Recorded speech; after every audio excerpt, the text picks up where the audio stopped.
കുഞ്ഞു വ്ളോഗിലേക്ക് എല്ലാവർക്കും സ്വാഗതം. അപ്പോൾ കുറേ ദിവസമായി ഞാൻ ഇങ്ങനെ വീഡിയോ ഒക്കെ കാര്യങ്ങളൊക്കെ ഇട്ടിട്ട് ഇടയ്ക്ക് ഇങ്ങനെ ഓരോ ഷോർട്സ് വീഡിയോ ഒക്കെ ഇടൂട്ടോ. ഇനി ഇങ്ങനെ തീരെ ഒന്നും ഇടാതിരിക്കണ്ടെന്ന് വിചാരിച്ചിട്ട് ഷോർട്സ് വീഡിയോ ഒക്കെ അങ്ങനെ ഇടൂട്ടാം. നമുക്കൊരു സമാധാനമുള്ളൊരു അന്തരീക്ഷം ആയിരുന്നില്ല കേട്ടോ അപ്പോൾ കടന്നു പോയിക്കൊണ്ടിരിക്കുന്നത്. ഇപ്പോഴും അങ്ങനെയല്ല. ഈ ശമ്പളം കിട്ടാത്ത ബുദ്ധിമുട്ടും ഞാൻ പറഞ്ഞിരുന്നല്ലോ. അതിന് മുന്നേ ഒരു 6 മാസം അങ്ങനെ ശമ്പളം മുതലാളി കൊടുക്കാതെയൊക്കെ പിന്നെ ഒരു മാസം ശമ്പളം അങ്ങനെ കൊടുത്തപ്പോൾ അങ്ങനെ കുറച്ച് പൈസ അയച്ചു തന്നിട്ടുണ്ടായിരുന്നിട്ട്. അപ്പോൾ ഈ 4 മാസമായിട്ട് വീണ്ടും അതേപോലെ തന്നെ ആയിട്ട് അപ്പോൾ അതിൻ്റെ 4 മാസമൊക്കെ പൈസ വരാത്തതിൻ്റെ ഒരു ബുദ്ധിമുട്ട് നിങ്ങളാച്ചു. വേറൊരു വരുമാനമോ കാര്യങ്ങളോ ഒന്നും ഇല്ലല്ലോ.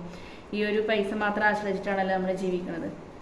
അപ്പോൾ അതിൻ്റേതായ ബുദ്ധിമുട്ടുകളും പ്രയാസങ്ങളിലൂടെ ഒക്കെ അങ്ങനെ കടന്നു പോയിക്കൊണ്ടിരിക്കുന്ന കാരണമായിട്ടാണ് വീഡിയോസ് ഇതൊന്നും ഇടാനുള്ളൊരു ഇതുണ്ടാവായിരുന്നത്. പിന്നെ നമ്മളിങ്ങനെ ഓരോ തിരുമറികൾ ചെയ്തിട്ട് എല്ലാവരും പിന്നെ അങ്ങനത്തെ എല്ലാവരും ചെയ്തിട്ട് ഇങ്ങനെ മുന്നോട്ട് പോയിക്കൊണ്ടിരിക്കാനായിട്ടാണ്. ആള് വിളിക്കുമ്പോൾ പറയും പൈസ അയച്ചാൽ കിട്ടാത്ത കാരണമാണ്, കയ്യിൽ വെച്ചിട്ട് ഞാൻ അയക്കാതിരിക്കൂലല്ലോ അങ്ങനെയൊക്കെ പറയുമ്പോൾ നമുക്ക് പിന്നെ ഒരു ഇതാണ് കേട്ടോ. കിട്ടിയ എന്തായാലും അയക്കണ ആളാണല്ലോ. അപ്പോൾ അതുകൊണ്ടിട്ടാ. പിന്നെ കുട്ടികളാണെന്നുണ്ടെങ്കിൽ അവർക്കിപ്പോൾ കാര്യങ്ങളൊക്കെ മനസ്സിലാവണ പ്രായമാണല്ലോ. അതുകൊണ്ട് പിന്നെ അവരൊന്നിനും അങ്ങനെ ബുദ്ധിമുട്ടിക്കലില്ല. എന്നാലും നമുക്കൊരു 3 നേരം ഭക്ഷണം കഴിക്കണ്ടേ. അപ്പോൾ അതിൻ്റേതായ ബുദ്ധിമുട്ടുകളും പിന്നെ കറണ്ട് ബില്ല്, ഗ്യാസ് അങ്ങനെ ആയിട്ട് കുറച്ച് കാര്യങ്ങൾ നമുക്കുണ്ടല്ലോ. പിന്നെ വേറെ ചില്ലറ കടങ്ങളും കാര്യങ്ങളൊക്കെ ഉണ്ട്. അപ്പോൾ അതിൻ്റേതായ ഒരു ബുദ്ധിമുട്ടും കാര്യങ്ങളൊക്കെ കാരണമാണ് കേട്ടോ വീഡിയോസ് ഉണ്ടായിരുന്നത്. പിന്നെ എന്താ പറയുക, ഇതിൻ്റെ ഇടയിലും ചില ആളുകളുടെ കുത്തുവാക്കുകളും നമ്മൾ കേൾക്കേണ്ടി വരുന്ന ഒരു അവസ്ഥയാണ്. നമ്മൾ തെറ്റ് ചെയ്യാതെ നമ്മൾ അവർക്കൊരു ശല്യത്തിന് നമ്മൾ പോകണില്ല, അവരെ ഒന്നിനും നമ്മൾ പോകണില്ല. പക്ഷെ എന്നിട്ട് പോലും നമുക്ക് കേൾക്കേണ്ടി വരുന്ന ചില കുത്തുവാക്കുകളും അവഗണനകളും ഒക്കെ ഇതിൻ്റെ ഇടയിൽ കേൾക്കുമ്പോൾ നമുക്ക് എല്ലാം കൊണ്ടും നമുക്ക് ജീവിക്കാൻ തന്നെ ഒരു പ്രയാസമാണല്ലേ. നമ്മളെ എന്താ പറയുക, ആശ്വസിപ്പിച്ചിട്ടില്ലെങ്കിലും കുഴപ്പമില്ല. പക്ഷെ ഒരു സമാധാനമുള്ളൊരു വാക്ക് നമുക്ക് കേൾക്കുമ്പോൾ അതൊരു സന്തോഷമാണല്ലോ ഈ ഇങ്ങനത്തെ ഒരു സമയത്തൊക്കെ. പക്ഷെ അത് ഇല്ലെങ്കിലും കുഴപ്പമുണ്ടായിരുന്നില്ല. കുത്തുവാക്കുകൾ പറയാതിരുന്നാൽ മതിയായിരുന്നു. അതുമില്ല. ഒക്കെ നമുക്ക് നേരെ ഇങ്ങനെ ചുരിഞ്ഞുകൊണ്ടിരിക്കുകയാണ്. എന്തായാലും ഇന്ന് എന്താ പറയുക, ഒരു പഴുത്ത പ്ലാവിൽ വീഴുമ്പോൾ പച്ച പ്ലാവിൽ ചിരിക്കണ്ടെന്ന് പറഞ്ഞ പോലെ ഏതൊരു കാലത്ത് അവരും പഴുത്ത് വീഴൂലേ.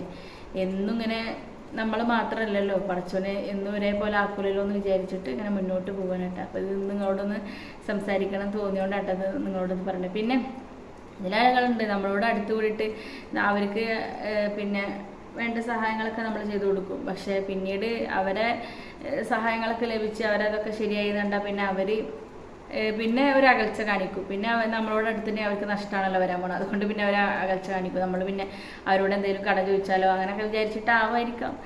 അങ്ങനെ ചില ആളുകളുണ്ട് കേട്ടോ. എന്തായാലും ഇപ്പോഴത്തെ ഒരു ഇതിലെന്ന് പറഞ്ഞാൽ നമ്മളെ മക്കൾ കൂടെ ഉള്ളതുകൊണ്ട് നമുക്ക് ഒരു ഇതിലിങ്ങനെ ജീവിച്ചു പോകാം അല്ലേ. അതും കൂടി ഇല്ലെന്നുണ്ടെങ്കിൽ എന്താ പറയല്ലേ. എന്തായാലും പടച്ചോന് എല്ലാത്തിനും ഒരു വഴി കണ്ടിട്ടുണ്ടാവും എന്ന് വിചാരിച്ചിട്ട് ഇങ്ങനെ മുന്നോട്ട് പോവുകയാണ് കേട്ടോ. പിന്നെ എന്താ പറയുക, ഉമ്മ വിളിക്കുമ്പോഴും ഉമ്മ അങ്ങനെ സമാധാനിപ്പിക്കുകയൊക്കെ ശരിയാവും. എന്നിപ്പോൾ ഒരേപോലെ ആവില്ലല്ലോ. ബുദ്ധിമുട്ടും കഷ്ടപ്പാടുകളൊക്കെ ഒരുപാട്. നമ്മളെ ഉമ്മാൻ്റെ കഷ്ടപ്പാടായിരിക്കുകയാണെങ്കിൽ ഒരുപാട് കഷ്ടപ്പെട്ടിരുന്നു കേട്ടോ. ജീവിതം ഞങ്ങളെ 4 ആളെ വെച്ചിട്ട് മുന്നോട്ട് പോകേണ്ടിയിട്ട് ഒരുപാട് കഷ്ടപ്പെട്ടിരുന്നു കേട്ടോ. അതിൻ്റെ അടുത്ത് കൂടെ ഒന്നും നമുക്ക് പോയിട്ടില്ല, പറഞ്ഞിട്ട് കാര്യമില്ല. നമുക്കത് തരണം ചെയ്യാനുള്ള ഒരു മനസ്സ് നമുക്കില്ല എന്നുള്ളൂ കേട്ടോ. നമുക്ക് ഒരുപാട് കഷ്ടപ്പെട്ടിട്ടുണ്ട്. ഭക്ഷണം പോലും കഴിക്കാൻ പോലും ഇല്ലാതെ ഒരുപാട് ദുരിതമനുഭവിച്ചു. പഠിച്ച വേണ്ടിച്ചിട്ട് നമുക്ക് അത്രയൊന്നും അനുഭവിക്കേണ്ട ഒരു അവസ്ഥ ഇല്ല കേട്ടോ.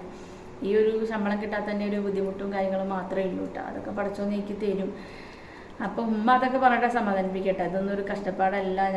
ഉമ്മ ഇതിലും വലിയ ഇതൊക്കെ അനുഭവിച്ചിട്ടുണ്ട്. അപ്പോൾ അതൊക്കെ ശരിയാവും, എന്നൊരേപോലെ ആവില്ലല്ലോ അങ്ങനെയൊക്കെ പറഞ്ഞിട്ട് ഉമ്മ സമാധാനിപ്പിക്കണം. ആ ഒരൊറ്റ സമാധാനത്തിലൂടെ ആ ഒരു നമ്മളെ സമാധാനിപ്പിക്കുമ്പോൾ അത് നമുക്കൊരു ഏറ്റവും വലിയൊരു ആശ്വാസമാണല്ലോ. അല്ലാതെ എല്ലാവരെയും പോലെ സമാധാനിപ്പിക്കണതിന് പകരം കുത്തുവാക്ക് ഇങ്ങനെ പറഞ്ഞുകൊണ്ടിരിക്കുകയാണെങ്കിൽ പിന്നെ അങ്ങനെ തന്നെ ഇങ്ങനെ തന്നെ എന്നൊക്കെ പറഞ്ഞുകൊണ്ടിരിക്കുകയാണെങ്കിൽ പിന്നെ എരുതിയിൽ കത്തിക്കുന്ന ചില ആൾക്കാർ വേറെ ഉണ്ട്. അപ്പോഴും അങ്ങനെ തന്നെ എപ്പോഴും ഇങ്ങനെ തന്നെ എന്നൊക്കെ പറയുന്ന ആൾക്കാരും ഉണ്ട്. അപ്പോൾ അങ്ങനത്തെ ഇതല്ലാതെ നമുക്ക് എൻ്റെ ഒരു സമാധാനമുള്ള ഒരു വാക്ക് കേൾക്കുമ്പോൾ നമുക്കൊരു ആശ്വാസമാണല്ലോ. അപ്പോൾ ആ ഒരൊറ്റ ധൈര്യത്തിൽ ഇങ്ങനെ മുന്നോട്ട് പോയിക്കൊണ്ടിരിക്കുകയാണ് കേട്ടോ. അപ്പോൾ വീഡിയോസ് കണ്ടിട്ട് ഇഷ്ടമായിട്ടുണ്ടെങ്കിൽ ലൈക്ക് ചെയ്യാനും ഷെയർ ചെയ്യാനും സബ്സ്ക്രൈബ് ചെയ്യാനും എന്തെങ്കിലും അഭിപ്രായങ്ങളുണ്ടെങ്കിൽ നിങ്ങൾ കമൻറ്റിലൂടെ അറിയിക്കാനൊന്നും മറക്കരുത് കേട്ടോ.